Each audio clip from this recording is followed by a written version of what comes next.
얼마 전 이 헤지펀드 더블라인의 창업자인 제프리 건들락 CEO는 이런 이야기를 했습니다.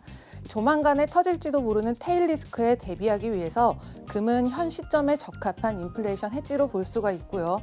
시간이 흐름에 따라서 크게 상승할 수도 있을 것이다 라고 말입니다. 그래서 이번 주 들어서 1,800달러대 후반대를 머물고 있던 금은 오늘 장에서 전장 대비 3% 가까이 상승한 1,951달러대에 마감한 모습인데요. 네, 이번 대선 이후에 바로 경기 부양책이 가시화되면서 달러가 급락했기 때문입니다.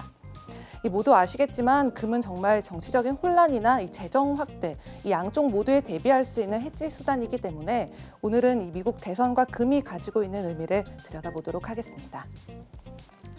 네, 먼저 블루 웨이브 이론인데요. 이 조 바이든이 당선되고 이 민주당이 상원과 하원을 모두 싹쓸이하는 이 블루 웨이브가 일어난다면 이 미리 공약도 내세웠던 만큼 추가 부양책은 웬만하면 아무 문제 없이 바로 통과가 될 수 있을 텐데요. 이에 따라서 금은 재정 확대에 대한 인플레이션 헤지로서 큰 폭으로 상승하게 될 겁니다. 돌이켜보면 이 처음 코로나19 경기 부양책이 도입됐던 3월부터 8월 당시에 금 현물은 온스당 620달러 이상 상승하면서 2,075달러대를 밑도는 사상 최고가를 기록했던 걸 떠올려 볼 수 있을 텐데요. 하지만 현재 이 블루웨이브의 가능성은 낮아지고 있는데 민주당이 백악관과 하원을 차지하고 또 공화당이 상원을 가져갈 가능성이 커 보입니다. 또 부양책 협상 교착이 계속된다면 미국의 경제 회복세가 동력을 잃을 것이라는 우려의 목소리도 커지고 있죠.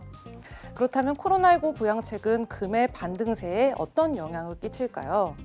이 데일리 FX 애널리스트에 따르면 금과 달러의 역상관 관계를 고려했을 때 금이 단기적으로 하락할 수 있다고 주장하고 있는데요.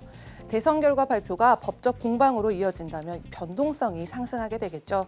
그래서 그는 이 금과 달러 양쪽 모두에 영향을 끼치는 S&P 500 역시 오늘은 상승세를 보였지만요. 그래도 분명 지난 2주 사이에는 하락했었다는 점을 다시 한번 지적했습니다.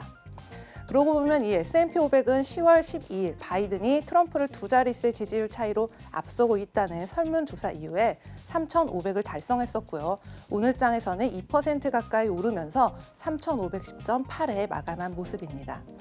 하지만 바이든이 당선되고 트럼프가 이에 불복하면서 법정 공방이 벌어지면 이 금이 정치적인 마찰에 대한 헤지로 상승할 수 있다고 덧붙였습니다. 네, 방금 막 블루웨이브나 부양책이 금의 반등세에 끼치는 영향을 알아봤는데 사실 이 밖에도 금 가격을 움직일 수 있는 다른 이슈들도 남아 있는데요. 먼저 연준은 이틀간에 걸친 원래 회의에서 이 금리 정책을 결정할 때고 또 영란은행의 금지 결정도 남아 있죠.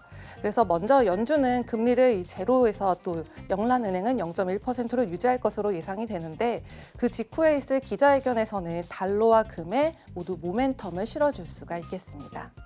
또 코로나19의 방향성 역시 금 가격에 영향을 줄 수가 있겠죠.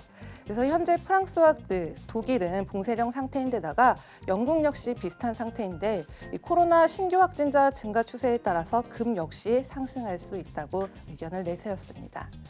이에 스티븐 인즈는 이 미국 정부가 대규모 부양책을 추진할 텐데 그럼 달러가 약화된 만큼 그만큼 금이 상승하게 될 것으로 보인다고 의견을 전했는데요. 또한 금 선물 트레이더들은 이 봉쇄령이 전반적으로 상품과 서비스 가격이 지속적으로 하락하는 이 디플레이션으로 이뤄질 경우에 현 상황에서의 금 거래는 이 재정 부양책 정책의 수혜를 입을 수 있는 이 리플레이션 거래라고 해도 과언이 아닐 것이라고 전했습니다. 지금까지 금에 영향을 끼칠 만한 요인들을 알아봤고요. 글로벌 금융시장 심쿵 브리핑 펄스였습니다.